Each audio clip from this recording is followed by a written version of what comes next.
쓸모아. 1997년 IMF 당시 충격적인 내용이 밝혀졌습니다. 이미 알려진 바와 같이 1997년 외환위기 때 IMF 사태를 막기 위한 결정타는 일본이 당규 해체를 회수해갔기 때문이었습니다. 일본이 돈을 회수하는 것을 보고 뉴욕, 런던, 홍콩의 금융시장은 앞다투 한국에서 돈을 빼갔습니다. 당시 역사를 왜곡하는 일본의 망언이 계속되자 김영삼 대통령은 일본의 버르장머리를 고치겠다고 했습니다. 이에 일본은 경악했다고 알려졌는데 이를 이유로 한국에 경제보복을 한 것이었습니다.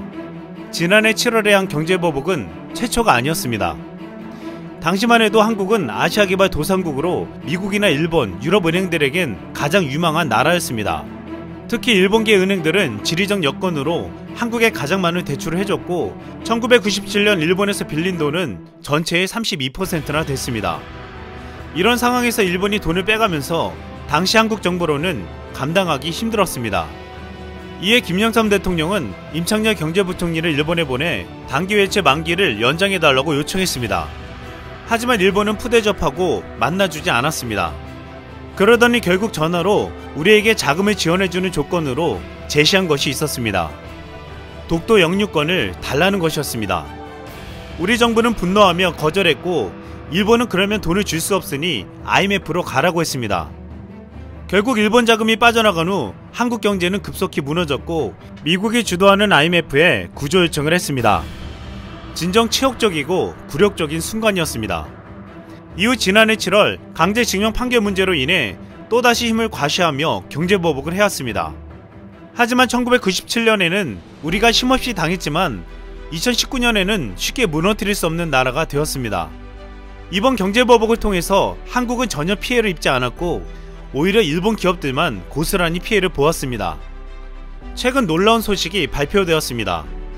OECD 홈페이지에 게시된 2019년도 공식 자료에 따르면 1인당 GDP는 한국이 42,136달러, 일본이 41,502달러였습니다.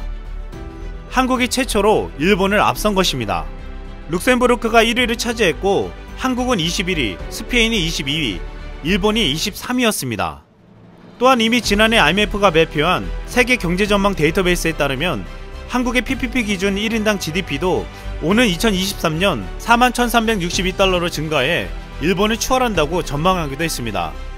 대한민국은 오랫동안 가난을 겪었고 일본이 세계 2위의 경제 대국으로 일어서는 것을 보면서 이를 갈아왔습니다.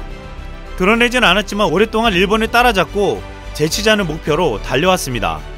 1994년에 1만 불을 겨우 달성했고 2006년에 2만 달러, 2018년에는 사상 처음으로 3만 달러를 돌파하고 드디어 지난해에 4만 달러를 돌파하며 일본을 꺾은 것입니다. 과거 절대 넘을 수 없을 것 같았던 일본의 벽을 대한민국은 지금 넘고 있습니다.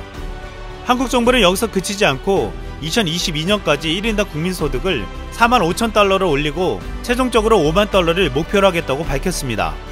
일본은 아직도 과거 역사를 인정하지 않으며 아직도 독도가 자신들의 땅이라고 주장하고 있습니다.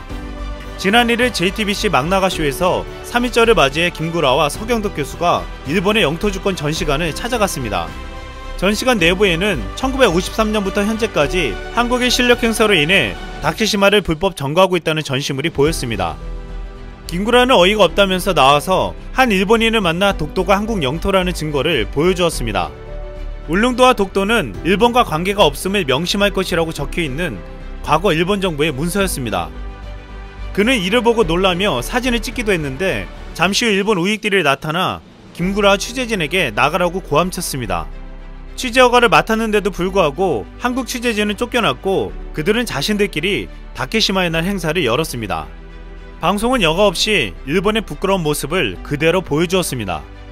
일본은 오늘날까지도 역사를 부정하고 왜곡하며 아직도 독도에 대한 야욕을 버리지 않았습니다.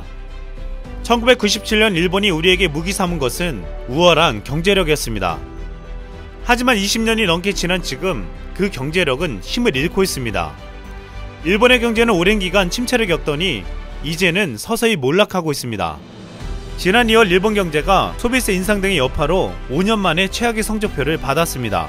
지난달 17일 블룸버그 통신, 니혼 게이자 신문 등은 지난해 4분기 실질 국내 총생산이 전분기 대비 1.6%나 감소했다고 보도했습니다. 이것은 5분기 만에 마이너스 성장이었습니다. 1경 2천조가 되는 세계 1위의 국가부채를 짊어진 일본의 경제는 그 무게에 휘청거리고 있습니다. 이로 인해 이젠 머지않아 무섭게 치고 올라오는 한국에 완전히 추월당할 거란 전망도 나오고 있습니다. 이젠 앞으로 일본에서 더 이상 경제보복이란 말은 나오기 힘들 것 같습니다. 이상 쓸멍이었습니다.